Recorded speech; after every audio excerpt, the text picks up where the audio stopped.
Emeka was a plump, soft-spoken man in his mid-30s. Though bold and well-mannered, he carried the cheerful air of someone who found joy in the little things, especially when around familiar faces. He lived a quiet life on the mainland with his beautiful wife, Lade, who was heavily pregnant and due to deliver any moment. To Emeka, Lade was everything: beauty, brains, and just the right amount of worry. Over the weekend, they would spend quality time together, taking advantage of their neighbor's absence.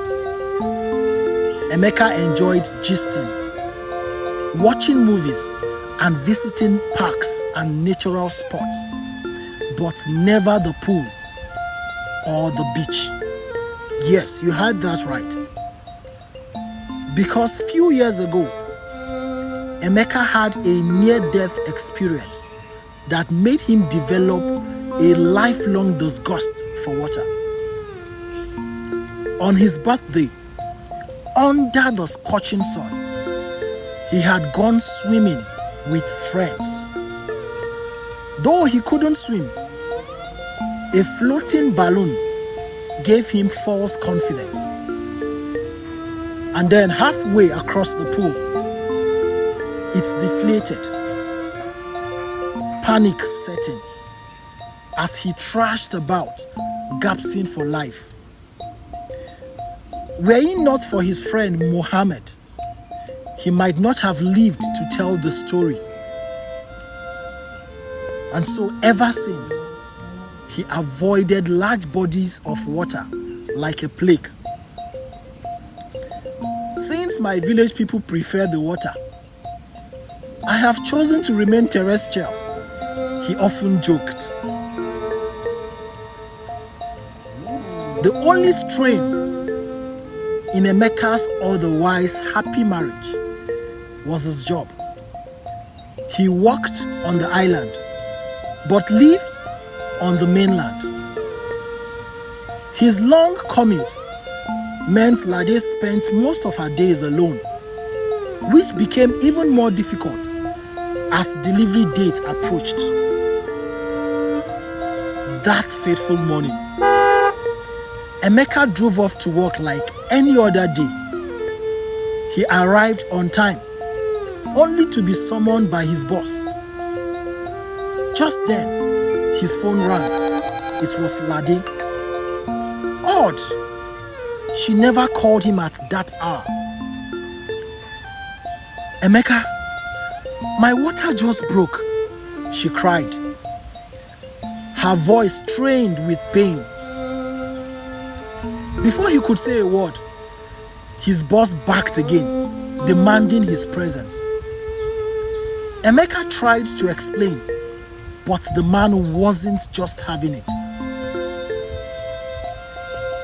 Emeka rushed out, dialed Effiong, his only friend nearby, but his number wasn't reachable.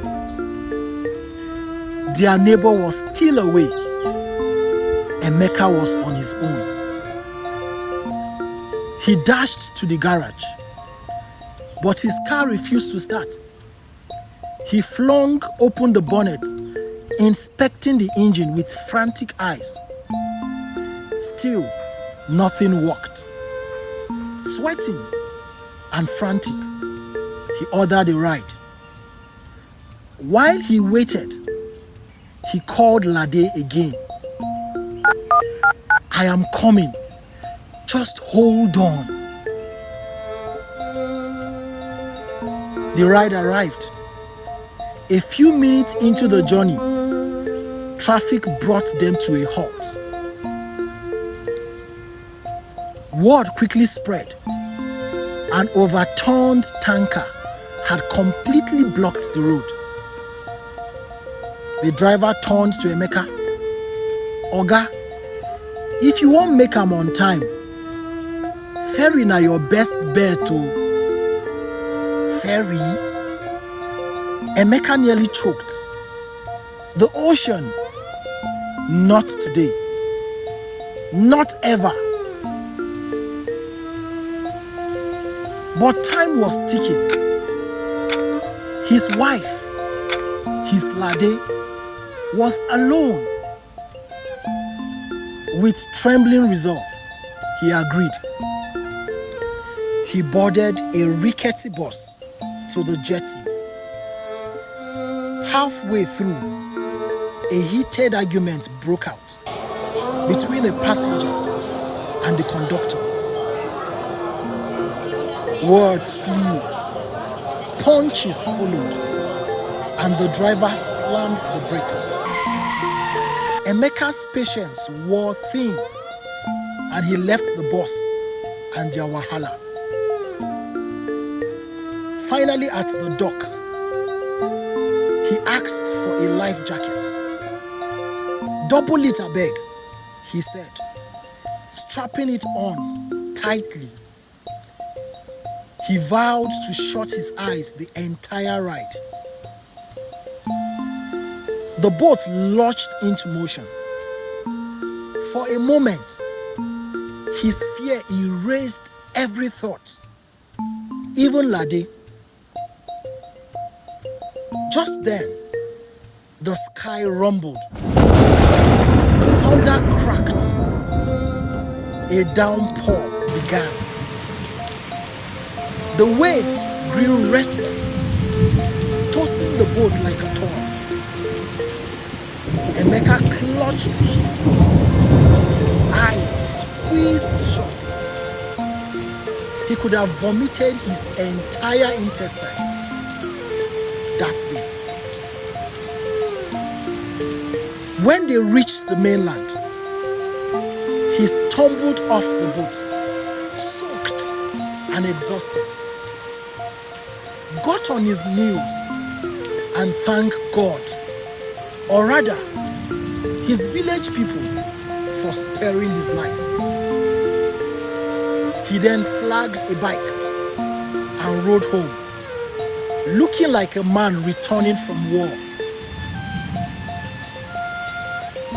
He burst into his compound, shouting, "Lade, Lade!" But what he saw stopped him cold.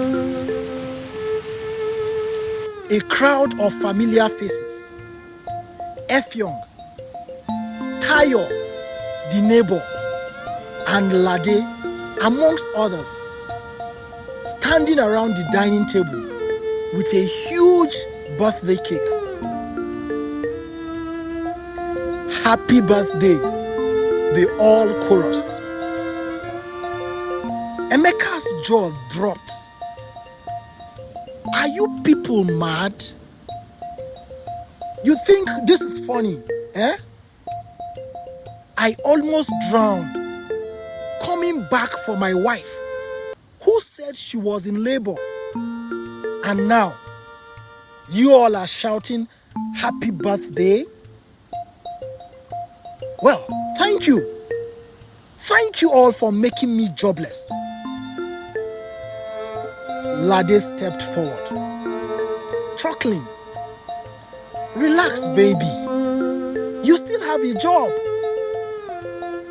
Your boss is in on the surprise. She raised her phone. Emeka's boss smiled on video call. Happy birthday, man. Emeka sighed, half laughing, half fuming. He was just about to shake it off when, Lade screamed. Everyone froze. My water just broke. What would you do if you were in Emeka's shoes? Tell us in the comments. Join the family by liking, subscribing, and sharing.